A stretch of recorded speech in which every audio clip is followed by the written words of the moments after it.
So, as always in this video, he said, reminder here, I'm not diagnosing, I'm merely speculating. Just a reminder, I'm not diagnosing by this video, only speculating about what could be happening in a situation like this. Sorry, but that's absolute bullcrap. Come on. You're speculating on what might be happening in a scenario like this. What other scenarios are there like this? I don't know. Basically what I'm saying is, as an expert who's actually diagnosed psychopaths for a living, Dr. Grande has made numerous mistakes. To his credit, he got a couple of things right. I suppose even a broken clock tells the right time twice a day.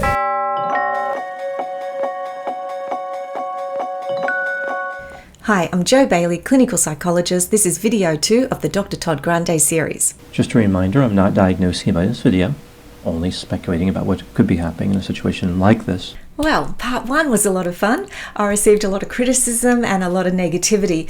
The funny thing is, Dr. Todd's fans seem to be one-sided and very hateful towards anyone who dare disagree or mention anything critical whatsoever about their guru. A very old philosophy. Dr. Todd himself, though, roasts and insults anyone from strangers to celebrities to politicians to his peers and unfortunately also to victims of crime. I, though, mention the possibility that using the term doctor, especially in the title of a channel, is somewhat misleading, and his cronies want to crucify me. Because I think that some viewers might put more weight on what he's saying and his opinions compared to, say, like another random YouTuber. Well, if Dr. Todd can dish it out, he's going to have to also take it.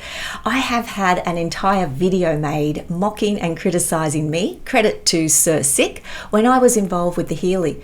The video was out of context, manifestly wrong, but also quite funny and maybe deserved. The video I made that was being mocked was cringy to re-watch, but most of my videos are pretty cringy to re-watch. And people just need to relax and realise that difference of opinion is not hate. Well, at least it shouldn't be. As for the negative comments on video 1 of this series, I was prepared. Dr. Todd has, pushing 1.4 million subscribers now, so it was always going to be a David and Goliath situation. So I'm not surprised, but some of the comments were, dare I say, just ridiculous and repetitive, reminding me that he is not diagnosing and just speculating. Reminder, I'm not diagnosing by this video. Suggesting that I'm trying to cash in on Dr. Todd's mass following or that it's just sour grapes on my part was all very predictable and all addressed in the video itself, actually. So those that kept on with that uncreative commentary only proved that they didn't actually watch the video before criticising it, or they would have known my response. But there were many others who did understand the purpose of video 1, which was simply to suggest that the use of the term doctor in a YouTube channel particularly can be misleading. Intentionally or otherwise, I don't know. But I did find other big YouTube channels that also thought Dr. Grande was an MD, a psychologist, or a psychiatrist of some sort, which I remind you, he is not. And the host, Dr. Grande, appears on the screen, looking sharp in his glasses and button-up shirt. He speaks authoritatively, introducing the topic of the day. According to him, they're derived from the research literature and his clinical experience. Because I'm not a psychologist, I can't even begin to evaluate the entirety of the research literature related to psychology. I can't draw upon my clinical experience either, because I have no clinical experience. I'm not an expert, but it really doesn't take an expert to know that Dr. Todd Grande is duping his audience. I think it would be tremendously dangerous to play into that for clicks, views, and AdSense, but that's probably not what he's doing, right? I'm not going to accuse Dr. Todd Grande of being a misogynist. I don't know him, and I don't know the research literature, but he may very well be tapping into people's misogynistic thinking for clicks and views. But with the credentials he has, there's little excuse for this kind of behavior. I'm all for free speech and promoting independent thought. Dr. Grande has his style and his opinion. I have mine and you have yours. We don't have to agree. I also don't like censorship, but comments about me as a person, as a mother, or worse, when you make comments about my children, simply because you don't like what I'm saying, yeah, I'm going to remove those comments.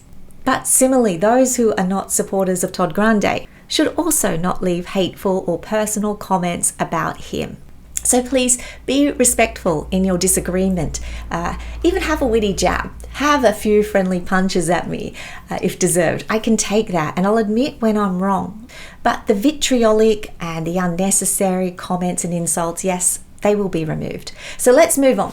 To demonstrate that I'm not the only professional to have a bit of a concern about Dr. Grande, I've decided to bring in some other voices into video too. So in part 2, I want to introduce the second problem that I have with Grande, which is essentially his subtle misogynism, his victim blaming, and his overall contemptuous tone, which he has in some videos, not to mention the fact that he sometimes just gets it wrong. Anna Psychology is a clinical psychologist who also speaks out about Grande's channel in one of her videos, which I'll link in the description section below.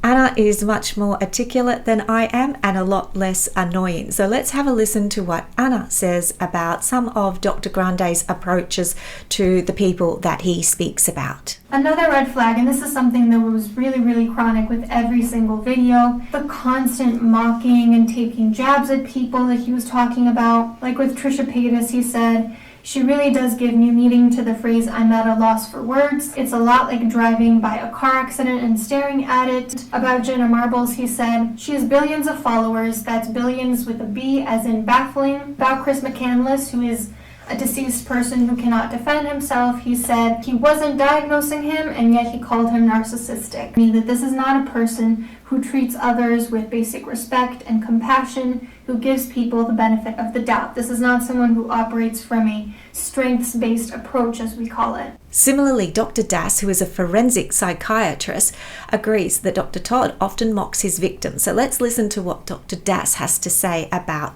Dr. Grande. My second problem is the tone of some of his videos. People make mistakes. I'm sure I've got some videos where I've just got the tone wrong. So, but I find that at times he's victim shaming or he's mocking the victims. And I cover cases, I try and inject some humours, but to my knowledge I've never mocked a victim. When I make a joke, it's either at the expense of the perpetrator or of something silly or of the situation or even myself. There are many videos where Dr. Grande sides with the oppressor and mocks or finds curious ways to humiliate the victim. He really lacks a degree of empathy and understanding around forensic factors impacting the behaviour of victims. I have experienced this firsthand, personally, where I've been a victim and my character in court and my behaviour became the focus of the investigation and the court inquiry. It is humiliating and the reason why a lot of victims will not come forward. Meanwhile, in my experience, the offender sat in front of me smirking and this silent mocking and enjoying the judicial process that has a way of making the innocent feel ashamed or embarrassed or like they are at fault. When you are the victim of a crime, this stuff is really hard. So, the things that Dr. Grande does and the jokes that he makes about victims don't sit well with me. Dr. Grande also has a lot to say about masculine rationality and female toxic emotionality. He's really a proponent of objective and rational thought, which isn't necessarily bad in and of itself, but he often does this to the exclusion or the complete overlooking of the fundamental and contributing role of human emotion. And when you watch his videos, he hardly changes his affect from video to video, or even topic to topic, or sentence to sentence. His style is very dry, his presence is very stoic, his humour can sometimes be unusual, sometimes it can be quite funny. And that's all fine, but I personally don't like the way anyone with an expression of emotion, particularly women, are then called into question for their irrationality. So one concern that I had when this was just starting to bud, he seems to pride himself on objectivity, even stating in a video that he thinks emotionality is the opposite of objectivity and never a good idea. Of course, we should all aim to minimize our biases as much as possible, but to completely throw anecdotal and qualitative evidence under the bus is ignorant. See, this has a bit of a flavour of the Victorian Freudian era, where female hysterics was the topic of the day. It's okay to be emotional, it's okay to smile, it's okay to be animated, but not so much if you ask Dr. Grande. Interestingly, but perhaps not coincidentally, I've been accused by Dr. Grande's followers of being too fake, of smiling too much, or that I'm not intelligent enough, or I'm not witty enough, or that my long-term single status is evidence that I just need a good therapist. Something like that. But the point is, the theme of Dr. Grande's masculine rationality is the problem for me. His flat affect and his subtle masculine superiority seems to trickle down through the comments and the insults of his followers.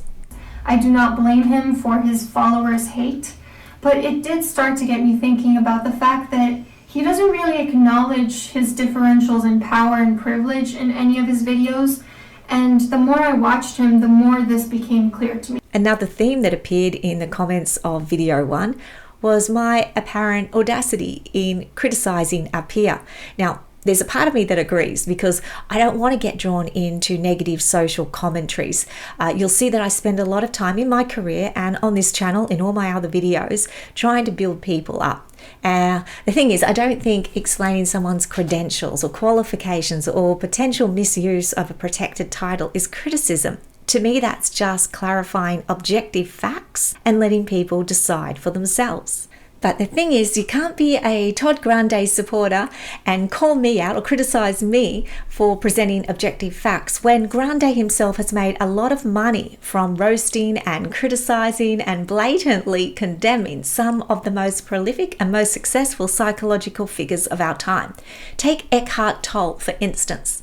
Eckhart Tolle is a spiritual teacher. He's a self-help author.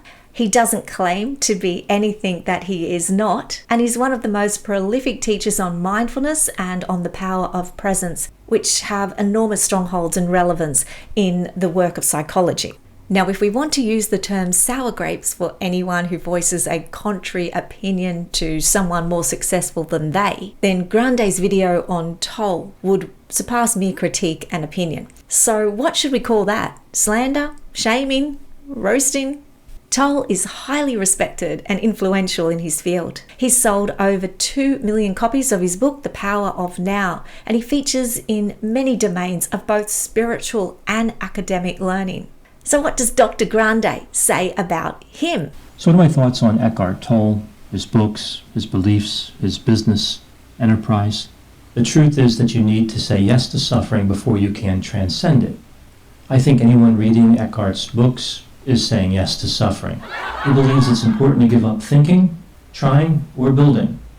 Well, it seems like he certainly followed his own advice on the thinking part, so I'll give him that. He suggested that there are no mistakes in the universe. This establishes that he's never seen The Godfather Part 3. It can only help you remove that which separates you from the truth, or I suppose, remove that which separates your money from them. That is the barrier which is most offensive to Eckhart.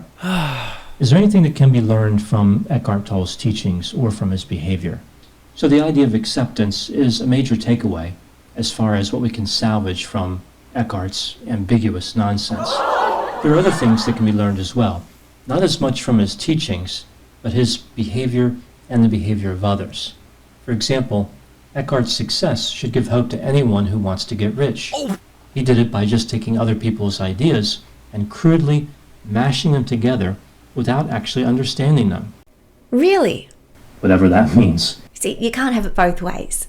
Eckhart Tolle's message is really made up of this type of language, a lot of talking without saying anything. Eckhart's belief system is fragmented and sometimes contradictory. It's also vague. In a way, it really seems intentionally vague, like by design. I will list a few of his teachings and try to sum them up. It's a little bit like trying to build a chair out of Jell-O. Notwithstanding that some of those comments by Dr. Grande are quite funny, they are also critical, and Eckhart Tolle has shaped my career. He's also shaped the lives of others, yet Todd Grande calls it all baloney, and he thinks that Tolle is nothing more than a self-appointed guru who is ego-driven and trying to cash in on a vulnerable population. See, when Grande talks about Toll, there's a moment I pause and wonder if he's actually talking about himself. I don't know. As for Grande's comment about Eckhart Tolle being full of ambiguous nonsense, well, that's pretty rich, given at the end of the very same video we have spiritual story time with Dr. Todd, and who, in Jesus-like fashion, presents us with his insight and his warning about Toll in his memorable parable of the baloney gun.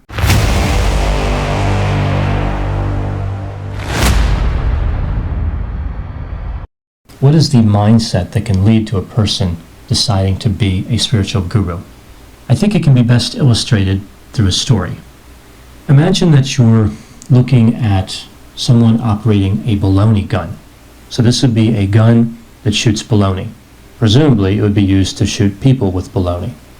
So you might be looking at this one person operating a baloney gun, firing baloney at another person, and say, this looks like a bad idea. That baloney can hurt somebody. Stop operating that weapon, stop aiming it at people, don't use baloney, just fire the gun empty or something like that. A spiritual guru looks at this baloney gun situation and says, I bet I can build a bigger gun and fire more baloney at a higher velocity. Right? So it's just a different attitude. It's a different way of looking at the world. They look at the world and find a way to scam people. They don't look at the world with empathy. They don't see the guy being hit with the baloney as a victim. They see the guy shooting the baloney as a hero. Those are my thoughts on Eckhart Tolle. Just remind me, what did you say about Eckhart? A lot of talking without saying anything. I've probably had a little fun at Dr. Grande's expense here, just as he does with others. I know a lot of people like Dr. Grande's humour and they're not going to like mine. I wonder what Dr. Das thinks of his humour. To be honest, it's not for me, although I completely recognise that humour is subjective, and people have gone out of my way in the comment sections of my video to tell me that I'm not funny, and if it's somebody's genuine opinion, then that's fair enough, I accept it. To be honest, there's nothing fundamentally immoral about Dr. Grande not being funny, but there is something fundamentally immoral, in my opinion, about passively misleading people by insinuating expertise through his title. Even though Dr. Grande doesn't diagnose, he only speculates. I think we should let him speculate on his own diagnosis. So let's ask Dr. Grande what we would see if we were to diagnose him. We see emotional lability, emotional dysregulation, pathological laughter and pathological crying, involuntary emotion expression disorder, emotional incontinence, and emotionalism. Oh, well, I got that wrong. No. So let's try and end with a positive. Dr. Grande is probably very polarizing. You're going to love him or you're going to hate him. And that's probably true of me also. I'm not here to try and cancel Dr. Grande. He says a lot of interesting things. As I've mentioned, some of his humour I find enjoyable. But you know, you got to be able to take what you give also. Maybe I should start a whole new channel, a Dr. Grande video reactions channel. Not about him per se, but just reflecting upon some of his commentary, congratulating him when it's deserved, calling him out when it's needed. That could be fun. Anyway, that's all for now. Take care of yourselves and each other. Have a happy and peaceful day.